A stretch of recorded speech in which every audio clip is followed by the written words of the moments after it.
nous sommes réunis ce soir à l'occasion de la sortie du film de Raphaël Jacoulot, Coup de chaud, interprété par Jean-Pierre Daroussin, Grégory Cadebois, Karim Leclou, ici présent, et Carole Franck, également ici présent.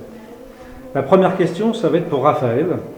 Pourquoi avez-vous eu envie d'écrire sur ce sujet de bouc émissaire ?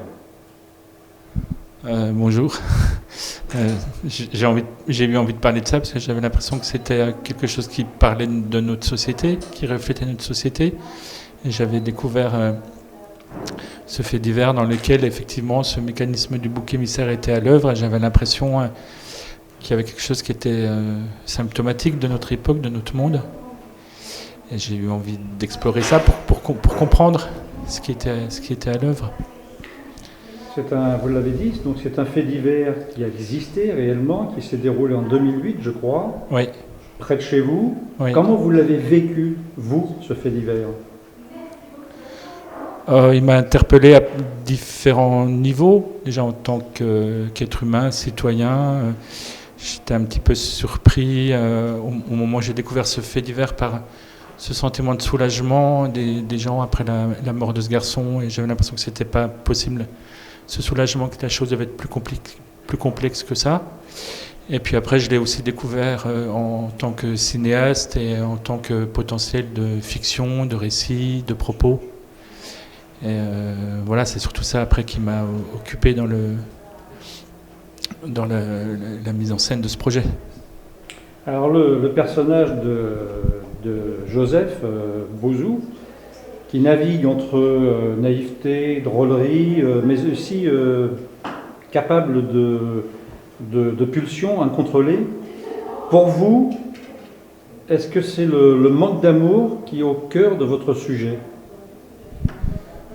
Concernant Joseph, oui, mais pas que. C'est-à-dire, c'est à la fois c'est la solitude beaucoup, et c'est concernant Joseph spécifiquement, c'est un manque d'amour, d'affection. Enfin, c'est un personnage qui on refuse ce qu'on autorise normalement aux autres, quoi, une place sociale, de l'amitié, de l'amour, de la sexualité.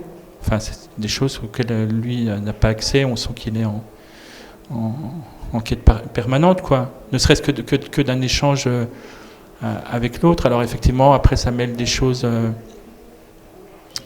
des sentiments à des choses qui sont plus de l'ordre de frustration sur la sexualité notamment.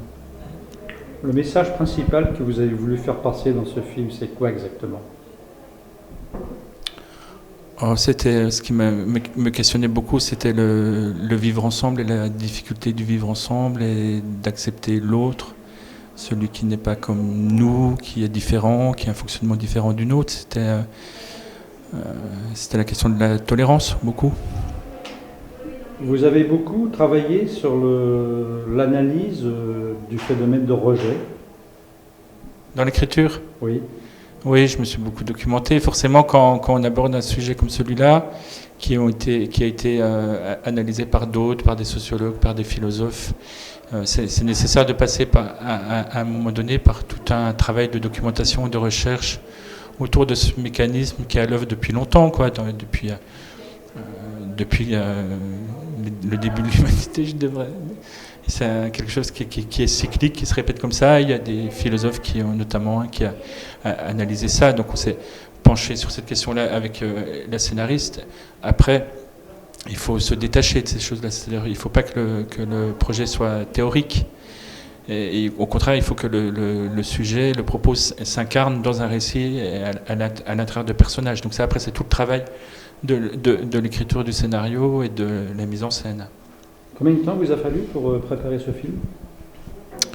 Les temps d'élaboration des films sont relativement longs. Ce projet-là, de toute façon, ce projet m'occupe l'esprit depuis 2008, l'époque où j'ai découvert le fait divers. J'ai tourné un autre film entre-temps qui est sorti en 2011, mais ça m'a occupé 3-4 ans.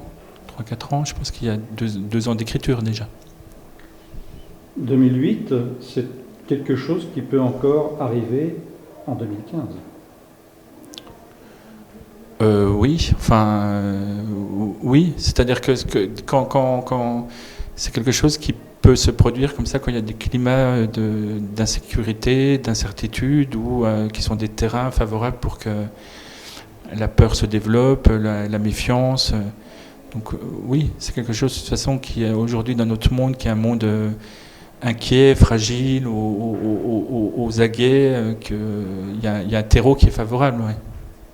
Le fait que la communication soit beaucoup plus soit grandissante, je vais dire, est-ce que ça peut également peut-être développer ce type de faits divers? Vous voulez dans la communication Tout ce qui concerne maintenant les moyens de communication modernes, Internet, les réseaux, etc. Oui, ça c'est quelque chose dont on a pas mal parlé avec ma scénariste Lise Machemeuf, c'est-à-dire que Internet fabrique sans cesse des boucs émissaires. On parle beaucoup du bashing sur Internet, où il y a, dès que quelque chose se produit, un fait de société de plus ou moins grande importance, il y a une nécessité comme ça immédiate de trouver un responsable, ou de s'acharner sur une tête de Turc, ou une équipe de foot perd, il faut trouver un responsable, un homme politique fait un accident de parcours, il faut trouver on lui tombe dessus très rapidement. Et c'est vrai qu'avec les médias, il y a une espèce de propension comme ça, une espèce de vitesse de consommation des victimes aussi, qui est quelque chose qui moi m'étonne pas mal dans le paysage aujourd'hui. Est-ce qu'on peut rapprocher votre film à la rumeur? C'est la rumeur, c'est la grande thématique du film. C'est ce qui irrigue entièrement le film. C'est sur ce lit de la rumeur que le film se développe, et que l'acharnement contre Joseph Bouzou se développe. C'est-à-dire que l'endroit de la rumeur, c'est l'endroit de la peur, quand elle est dans un endroit dont on ne cerne pas bien les contours, qui est le fantasme, qui est de quoi ce garçon serait-il capable, etc. Donc c'était bon. Oui. En écrivant, on pensait beaucoup au film de Clouseau, le Corbeau, dont la grande thématique est la rumeur. Et c'est ce qu'on voulait travailler, quoi. Comment cette chose se répand comme une pieuvre, comme ça, de villageois en villageois, de bouche en bouche, enfin, c'est-à-dire que ce qu'on voulait décrire, c'est un village qui tombe malade sans s'en apercevoir, c'est-à-dire il est contaminé par cette rumeur. Ils ont l'impression de vivre avec quelqu'un qui est malade, alors que c'est c'est le corps du village qui tombe malade. Et sans s'en rendre compte, c'était ça qu'on voulait décrire. Et ça passe effectivement par cette rumeur qui gangrène les liens sociaux, les personnages, le fonctionnement du groupe. Vous pensez que le maire, qui est joué par Jean-Pierre Daroussin, vous pensez qu'il aurait dû avoir un rôle en tant que maire peut-être plus important, ou qu'il aurait pu agir différemment que lorsque on l'a vu agir dans ce film? C'est-à-dire qu'il aurait pu peut-être en amont, bien en amont, peut-être avoir des contacts plus fréquents avec la population pour essayer de parler justement de ce sujet et de faire en sorte que ça ne devienne pas une rumeur. Non, mais je pense que c'est quelque chose qui lui échappe, sur lequel il n'a plus de prise. Après, le fonctionnement de ce maire dans le village, moi je le trouve relativement juste. Et ça, c'était important pour nous d'avoir une figure comme ça, modérée, humaine, humaniste, attentive à tous ses administrés, en essayant de créer du lien social. Si ce n'est qu'au bout d'un moment, on lui reproche que ce comportement-là confine à de la faiblesse, à de l'inertie, à une incapacité d'avancer.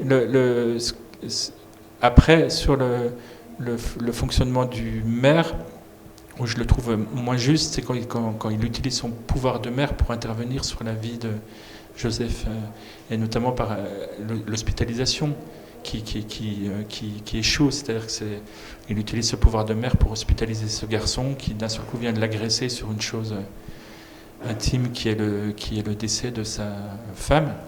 Et là, c'est un moment d'échec pour moi, dans le parcours de ce personnage. Et à l'arrivée, il est totalement désœuvré. Oui, c'est un personnage qui est chaud, mais c'est aussi parce qu'on voulait montrer ce ressenti d'abandon des villageois face aux institutions.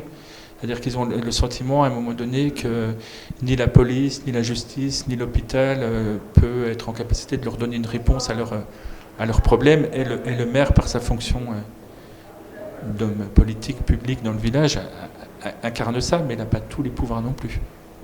Quand on vous écoute parler de ce film, on sent qu'il y a une sensibilité derrière. C'est quelque chose qui doit vous toucher forcément. Est-ce que cette sensibilité, c'est ce qui vous anime lorsque vous réalisez des films, en général, j'allais dire?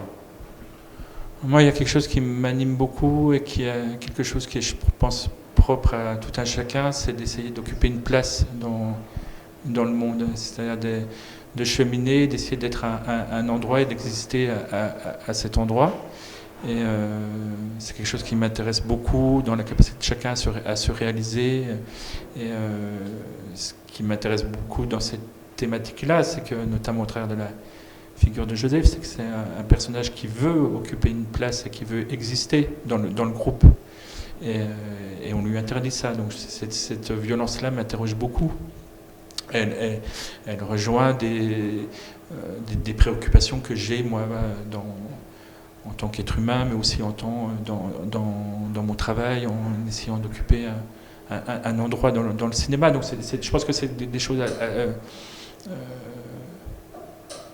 oui, propres à l'être humain qui me touchent. Oui. Votre objectif principal pour le public qui va donc découvrir ce film, ça va être quoi exactement? Qu'est-ce que vous voulez que les gens qui vont voir le film puissent en tirer comme enseignement? En fait, moi j'aime assez quand le public et quand le spectateur peut prolonger le cheminement de ma propre réflexion. C'est-à-dire que j'ai ouvert une réflexion sur un propos, un sujet qui me préoccupe, qui, à titre personnel, mais aussi de manière plus globale, sur la façon dont je peux observer le monde. Et dans ce film-là en particulier, on était extrêmement attentifs dans la façon dont on se positionne auprès de chacun des villageois. C'est aussi une façon d'interroger sur le spectateur, sur la place qu'il occuperait, lui, dans ce type de moment de trouble. Et, tout comme moi je me suis beaucoup interrogé, il n'était pas question de juger tous ces villageois, et au contraire m'interroger beaucoup sur les réactions que moi j'aurais pu avoir. Et j'aime assez cette idée que le spectateur puisse aussi être amené aussi à se positionner, à réfléchir et à prolonger cette réflexion. Oui. J'ai une question pour Carole Franck, si vous voulez lui passer le micro. Donc la première question, avant de parler un petit peu de votre biographie, j'allais dire, pourquoi vous avez accepté de jouer un rôle dans ce film? Comment ça s'est passé, votre rencontre avec Raphaël? Ma rencontre avec Raphaël, ça a d'abord été une rencontre avec le film Avant l'aube, qu'il avait réalisé, que j'avais vu au cinéma à sa sortie, parce que je vais beaucoup au cinéma voir de films. Et j'avais adoré ce film, et je m'étais dit, tiens, voilà quelqu'un avec qui j'aimerais travailler, en tout cas dont j'aime le travail. Et donc après, j'ai su par sa directrice de casting qui s'appelle Brigitte Moidon et que je remercie si elle entend cette interview, qu'elle pensait à moi et qu'elle m'avait proposé pour le rôle de Diane dans ce scénario qu'elle m'a envoyé. Donc quand elle m'a appelé pour me prévenir qu'elle m'envoyait un scénario de Raphaël Jacoulot et Lise Machebeuf, sa co-scénariste, j'avais super envie d'aimer puisque j'avais adoré Avant l'aube. Je me suis dit putain, pourvu que ce soit bien. Et j'ai adoré, dès la première lecture, je n'avais absolument aucun doute. C'était oui, tout de suite, parce que non seulement j'avais vu le travail d'un cinéaste quand j'ai vu Avant l'aube, donc je savais que j'allais travailler avec un cinéaste, ce qui est pas mal quand on fait du cinéma. C'est pas juste une captation de dialogue, il faut un regard, il faut un point de vue, il faut une mise en scène. Donc ça, je savais, en ayant vu Avant l'aube, qu'il y aurait un vrai point de vue de cinéma artistique. Mais à ça s'ajoutait cette thématique qui, d'une certaine manière, était aussi un peu là dans Avant l'aube, qui était la thématique du bouc émissaire, la thématique de des persécuteurs et du persécuté. Et ce qui m'intéressait, c'est que le point de vue, en adoptant le point de vue des villageois et en les jugeant pas, pouvait nous faire sentir intérieurement, à moi, aux spectateurs, moi qui allais travailler le rôle et aux spectateurs, comment, en ayant toujours peur d'être persécuté, en oubliant la peur d'être persécuteur, on peut devenir quelqu'un qui non seulement nuit aux autres, mais se nuit à soi en devenant...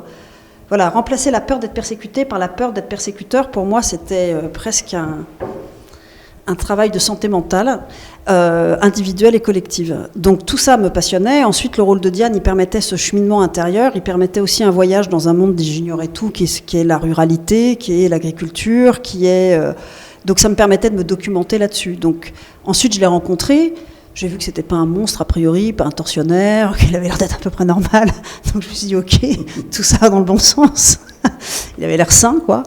Et donc je n'avais qu'une envie, c'était de le faire. C'était le projet qui me tenait le plus à cœur depuis des années.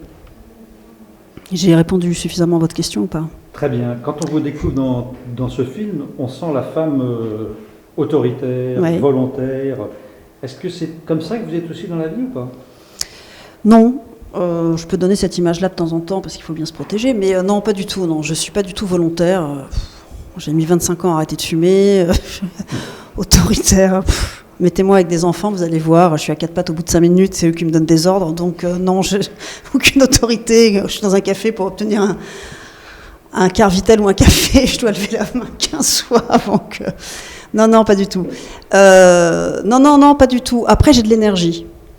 Oui, j'ai beaucoup d'énergie. Donc cette énergie-là, au service du jeu, je peux la mettre au service d'une énergie amoureuse, mais je peux la mettre au service d'une énergie d'autorité, si besoin est, en fonction de la couleur du personnage et en fonction de ce qui sert le sens du scénario. Ce qui me donne l'énergie, c'est d'ailleurs le titre d'un livre de Peter Brook qui s'appelle « L'énergie du sens ». Mon énergie, j'ai de l'énergie dans la vie depuis toujours, mais ce qui me donne mon énergie en tant qu'actrice, c'est le sens de ce que le propos. Et le propos, quand je dis le propos, c'est pas juste un propos citoyen ou politique ou de contenu, mais le propos artistique que je sers. Ça me donne de l'énergie. Et ça me donne une énergie énorme. Ensuite, ce personnage, au départ en tout cas, me semblait avoir une énergie que je qualifie de tellurique, une énergie qui vient de la terre en tout cas, et je pensais que c'était quelqu'un qui était parfaitement... Ça m'intéresse toujours, quand on montre quelqu'un... Dans le cinéma, ça m'intéresse toujours les films qui parlent de gens qui sont hyper inclus, hyper adaptés. Et tout d'un coup, le monde change et on décide qu'ils sont inadaptés. Et c'est un meurtre de ce genre de décision, de dire à quelqu'un qu'il est plus adapté. Ça peut créer des réactions extrêmement violentes, de dépression, de choses comme ça. Donc au départ, cette femme, pour moi, avait une énergie solaire et une forme de sensualité volontaire, masculine, si vous voulez. J'ai travaillé une démarche qui est plus dans les épaules et moins dans les hanches, des choses un peu différentes de ce que je peux être dans la vie, des choses physiques.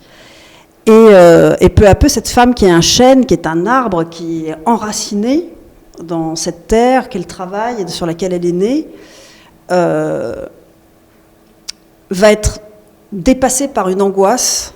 Peut-être qu'elle a toujours tout suggéré, qu'elle n'a pas su s'entourer, et que du coup, quand arrive la première angoisse, c'est quelqu'un qui se croit immortelle, indestructible, et qui va découvrir qu'elle va être qu'une survivante.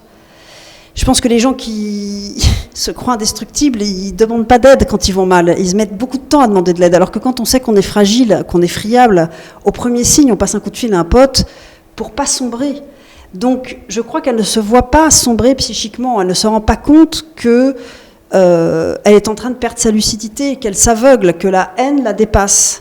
Et qu'elle va tout perdre en faisant ça. Et c'était ça qui me passionnait dans le personnage, et ça me passionnait de travailler ça. C'est quelqu'un dont l'angoisse, qui est une chose que je peux très bien connaître, dont l'angoisse devient tellement submergente, envahissante, invivable, alors que c'est une angoisse légitime, elle risque de perdre son exploitation, à partir d'une angoisse parfaitement rationnelle, légitime, qui, si elle était à peu près traitée, soit par des amis, soit par un psy, soit par un compagnon, soit par un numéro de détresse, par une conscience qui pourrait être gérée, voilà, tout d'un coup, ça devient quelque chose d'une forme de dépression agressive, avec une focalisation pathologique sur un être qui n'y est pour rien. Alors qu'au départ, elle est lucide sur l'être qui lui veut quelque chose et qui lui veut du mal, qui est son voisin qui veut racheter ses terres. Elle perd cette lucidité. Et en perdant cette lucidité, la haine, comme ça fait à chacun de nous, va lui faire tout perdre, en plus de créer des dégâts. On sent que vous avez pris un certain plaisir à jouer ce rôle. J'adore taper sur mes partenaires, j'adore taper sur des hommes comme ça, et j'avais jamais eu l'occasion de le faire. Alors taper sur un mec qui est 4 fois plus baraqué que moi. Avez-vous éprouvé quelques difficultés pour interpréter ce rôle? Et si oui, laquelle ou lesquelles? J'ai travaillé. Donc des difficultés, oui. Vous parlez de terre, donc c'est un sujet qui vous intéresse. Ah oui. Vous connaissez la terre, vous connaissez... non, je connaissais rien. Ah bon, mais vraiment, mais rien, quoi. Moi, je connais le bitume, la banlieue et Paris, à peu près. Donc, non, je connaissais rien. Donc, je me suis documentée. Donc, il y avait des difficultés. C'est pas des difficultés, c'est du travail. C'est pas du tout des difficultés, c'est du travail. Après, dans le processus de travail, il y a des obstacles et le travail permet de surmonter les obstacles. Donc voilà. Donc je me suis documentée, j'avais vu plein de documentaires sur des agriculteurs. J'ai lu des livres, j'ai lu des témoignages et j'ai appris qu'il y avait un suicide d'agriculteurs tous les 2 jours en France. J'ai appris que là, par exemple, récemment, les syndicats d'agriculteurs ont mis une ligne un peu SOS suicide, quoi, ou SOS détresse à disposition 24 heures sur 24 et 7 jours sur 7. Des agriculteurs qui sont souvent des gens isolés et qui peuvent être lors d'un problème climatique de trésorerie très, très mal et parfois seuls. Donc je me suis documentée sur tout ça et puis j'ai été aidée par un éleveur dont le prénom est Yves, qui était dans le village dans lequel on tournait, qui m'a, avec une patience infinie, consacré plusieurs journées pour m'apprendre à conduire un tracteur, nourrir des vaches, les toucher. La vie à la campagne, c'est quelque chose que vous connaissiez déjà? Pas du tout. Les relations entre les habitants pas du tout. Vous avez donc découvert des choses? J'ai découvert des choses et puis j'ai découvert cet homme formidable, merveilleux, patient, adorable, extrêmement travailleur. Je crois que le plus beau compliment qu'on m'ait fait, c'est lui qui me l'a fait parce que venant de sa bouche, c'était pour moi un grand compliment. À un moment donné, il m'apprenait un geste, il m'a dit « Ouais, c'est très bien. » Là, je fais « Non, c'est pas très bien, c'est pas comme toi. Il faut vraiment que... » Il me fait « Oh là là, t'es volontaire. » Et dans sa bouche, « T'es volontaire, t'es travailleuse. » Je me suis dit « Bon, d'accord, je suis pas une glandue. » Ça m'a fait super plaisir, c'est un des plus beaux compliments. Il n'y a pas beaucoup de metteurs en scène qui m'ont fait un compliment qui m'a autant touché que celui-là, quoi. Venant de lui, c'était formidable. Donc ça, c'est pas des difficultés, c'est du travail. Et puis après, le parcours psychologique, j'étais très aidée par un scénario hyper bien écrit, avec une attention très grande aux personnages dans l'écriture, qui fait que de scène à scène, on comprenait parfaitement la structure et l'évolution de la pensée, et puis peu à peu de l'absence de pensée. Et après, moi, j'ai nourri ça tout bêtement, très concrètement, avec le fait de me dire, là, elle s'est réveillée à 4 heures du matin, obsédée par le visage de Bouzou, là, elle va très bien, pour telle scène, elle a fait l'amour la veille, elle va très bien, et pour telle scène, elle va atrocement mal, et je voyais le visage de Karim, je me disais, elle s'est réveillée à 3 heures, elle est fatiguée, machin, et elle a ce visage en boucle, comme si c'était une mouche du coche, comme si ce visage même produisait un bruit, un truc genre bzzz, bzzz, un truc, où tout d'un coup, pour elle, ça ne devient qu'un insecte. Elle perd totalement le sens du fait que c'est un être humain avec une sensibilité, et pas un objet qu'on déplace ou qu'on cantonne ou qu'on met dans un ghetto, que c'est un être humain qui souffre, qui pense, qui aime, voilà. Donc il y a cette espèce d'intolérance tout d'un coup à la différence de l'autre, mais tout simplement au fait que tout d'un coup on est vraiment plus capable d'aimer son prochain. On est capable d'aimer que son semblable, mais son semblable sur des conneries, sur des détails, pas sur l'essentiel de ce qu'est l'humanité. Donc tout d'un coup, cette femme qui était pas si compétente, qui est touchante, qui est travailleuse, qui a plein de qualités, se laisse déborder comme on peut tous le faire, par une angoisse qu'elle gère mal, qui se transforme en fixation obsessionnelle haineuse sur un être qui n'y est pour rien. C'est un grand classique de la psychologie individuelle et collective. Carole Franck, on vous sent passionnée? Oh, pas du tout. J'en ai rien à foutre. On vous voit souvent au cinéma, on vous voit souvent à la télévision, on vous voit souvent aussi au théâtre. Moi, ces dernières années, mais... C'est quoi votre domaine de prédilection? C'est quoi exactement? Moi, c'est jouer avec des partenaires formidables. Ça, j'en ai eu souvent dans ma vie, mais c'est jouer des choses, comme je vous l'ai dit, qui ont du sens. Ça m'est égal que ce soit... je fais aussi de la radio, je fais aussi du doublage.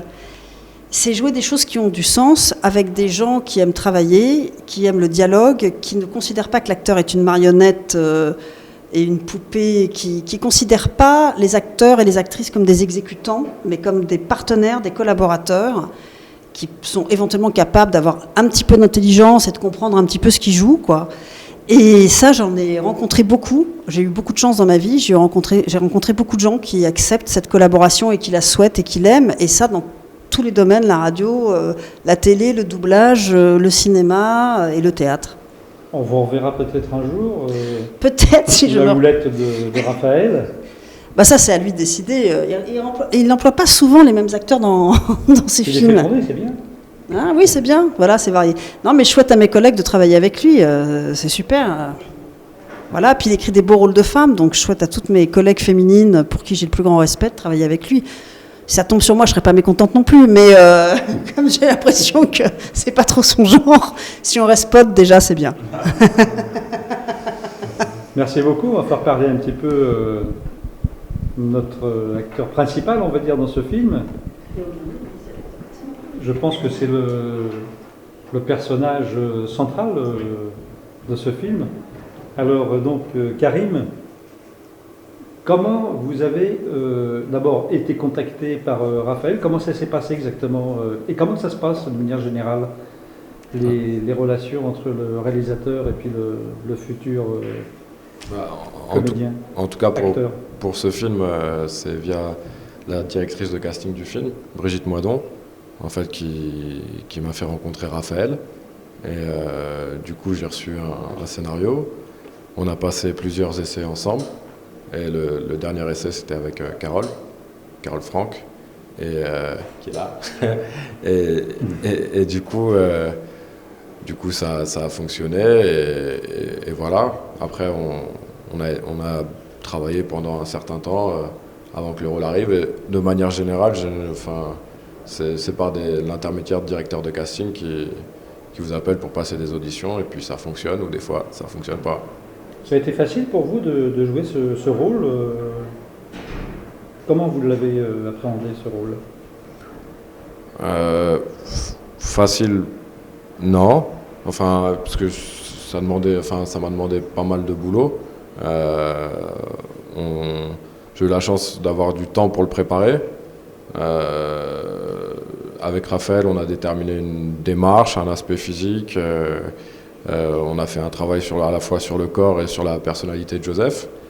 Une fois que j'ai été pris, j'ai eu la chance aussi que Raphaël me fasse vraiment rencontrer les différents comédiens. Et du coup, avant le film, ça a permis, je trouve, déjà d'ajuster les rapports de Joseph avec chaque personnage, parce que c'est quelqu'un qui est assez différent avec les interlocuteurs qu'il rencontre et dans l'histoire. Et voilà, mais après ça a été, ça a été beaucoup de boulot. En interprétant ce film, vous avez, ressenti des sensations qui allaient au-delà du rôle de Joseph? Comment vous l'avez vécu personnellement? C'est un rôle qui vous a dépassé un petit peu? Je sais pas si je peux pas dire s'il m'a dépassé ou pas, mais en tout cas je l'ai vécu intensément, parce que l'histoire, même si on a pris vraiment des libertés, était tirée d'un fait divers, et disons qu'il y avait un sens à la responsabilité d'essayer de faire au mieux dans l'interprétation pour pouvoir quelque part rendre hommage au gars qui a vécu ça, quoi. Et comme des fois des gens qui subissent un peu l'autojustice, puisque ça a été vrai en 2008 et c'est vrai encore ces derniers temps. Quand vous l'avez vu pour la première fois, vous vous êtes donc vu. Qu'est-ce que vous avez pensé de vous? Ah, c'est ça. Non. En tout cas, je me souviens d'une sensation juste que je me disais, ouais, voilà, par rapport à différents rôles que j'avais fait auparavant, j'étais, je crois, content d'avoir fait un personnage qui n'est pas moi, et du coup j'avais l'impression, j'ai un sentiment assez étrange, même en regardant Joseph, j'ai l'impression qu'il vit par lui-même, alors que c'est ma voix, mon corps, etc. Mais j'ai l'impression vraiment que c'est un personnage à part entière, et j'étais en tout cas content d'avoir partagé ça avec mes collègues sur le film, soit Carole, avec qui il y a pour moi une affinité certaine en jeu et qui m'a beaucoup donné, et mes différents partenaires, Grégory, Jean-Pierre, Daroussin, qui sont des gars fantastiques, et du coup j'étais heureux en tout cas d'avoir eu la chance de jouer avec eux.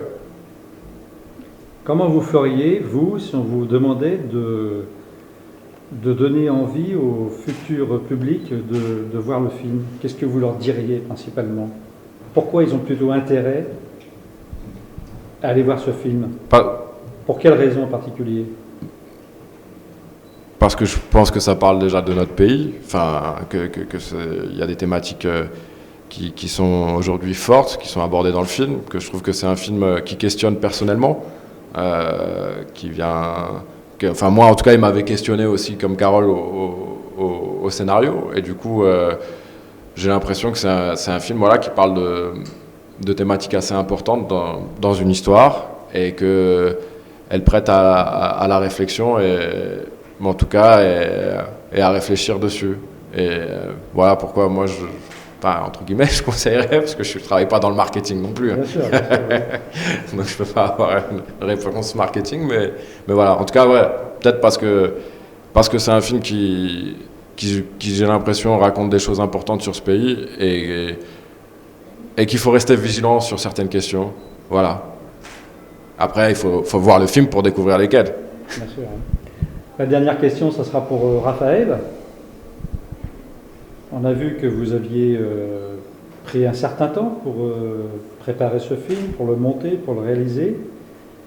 Vous avez probablement déjà des objectifs pour faire d'autres films. Sur quel sujet vous allez vous orienter, peut-être pas en particulier, mais pour le prochain film? Oui, les temps d'élaboration des films sont assez longs et j'essaie de les réduire un petit peu en faisant cheminer différents projets côte à côte. Et donc j'ai un autre projet en écriture. Et cette fois-ci, c'est un projet sur le couple, l'exploration du couple confronté à l'usure du temps et à sa capacité de résistance ou non. Voilà. On peut dire que vous collez vraiment à la réalité du moment, à l'actualité. Ce sont des sujets très actuels. Vous parlez de la vie de couple, vous parlez de la vie qui peut se passer dans tel ou tel lieu, telle ou telle ville, village, etc. C'est vraiment quelque chose qui vous intéresse, l'actualité, et de parler de cette actualité pour peut-être oui, ça m'intéresse à la fois. Ça m'intéresse à la fois sur des questions contemporaines, mais aussi c'est des questionnements qui sont. Le couple, c'est quelque chose qui est un questionnement qui est propre à l'humain depuis la nuit des temps. Mais là, c'est vrai que ça me questionne beaucoup sur qu'est-ce que ça veut dire s'engager avec une personne toute une vie aujourd'hui. Est-ce que cette construction-là, comment la rendre possible? Mais ce qui m'intéresse surtout, c'est d'entrer dans la vie des gens et de voir comment la vie est complexe et comment elle se met en place. Enfin, je suis toujours très, très fasciné par la complexité de l'humain, quoi. Eh bien, écoutez, bonne chance et puis merci beaucoup. Merci. Merci à vous.